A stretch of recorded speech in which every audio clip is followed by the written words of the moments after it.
everyone, Mike Radcliffe here from the Radcliffe Real Estate Team. Today I'm actually going to do a quick video on what you would do with $1 million in cash. $1 million? So to show how this would work, I'm going to go back to 1991 and pretend you won $1 million in the lottery. So what could you have done with $1 million? So a lot of people, when they win money or have $1 million in cash, they just blow it. They have fun with it. They go on trips, they spend it on entertainment, and they just, they buy cars. And today it would be worth zero. So you'd have nothing left. You might have had some fun for a few years, but you have nothing to show for today. The next thing, very few people would do, but some people actually have done this, is you actually would turn it into cash and you would put it under your pillow, and if it wasn't spent or wasn't stolen, and in 30 years, you'd still have $1 million in cash today. And so with inflation, you would have lost money because your $1 million today is not worth what $1 million was worth 30 years ago. The next one is you would put it into the bank, and today the interest rates are horrible, and so even being generous, saying you had a 2% return on your money, you would have turned that $1 million into $1.89 million today. So again, that seems pretty good, but over 30 years, that doesn't meet inflation, so you actually technically would have lost money because 1.8 today isn't worth what 1 million was worth back in 1991. The next one is gold. So if you would have turned $1 million into gold in 1991, it would be worth approximately $5.2 million today. So now the numbers are getting exciting. That's kind of fun.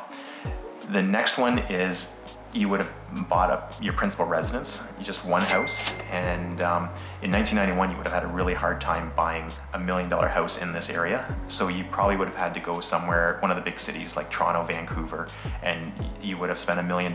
Today it would be worth, in the $6 million range. And it's your principal residence, so you wouldn't have to pay any capital gains tax, so it would be tax-free when you go to sell it. So again, that's the exciting thing about real estate and your principal residence. The next one is the stock market. I am not an expert on the stocks, so I don't want to come across as an expert on stocks, so I just use the Dow Jones average from 1991 until today, and it's gone up pretty drastically, so that's great. So $1 million using that average in 1991 to today is it would have been $9 million. So that's a really good return on your money.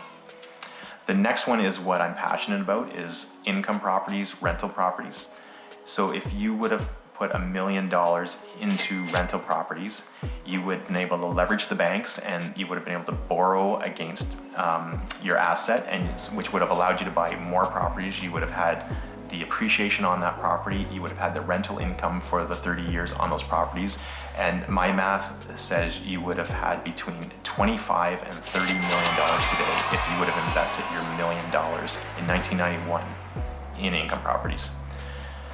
So if you want more information on real estate and income properties, please reach out to me or anyone on the Radcliffe Real Estate Team. We'd be more than happy to show you how to build wealth. Not everyone obviously has $1 million in cash, but most people who own a house have $100,000 in equity in that home. You can turn that $100,000 in equity into income properties right now, and you could grow that $100,000 into $2.5 to $3 million in the next 30 years. So again, reach out to us if you have any questions. Love to hear your comments. If there's anything I missed and any other ways you would have spent your money, love to see your comments down below. Thanks.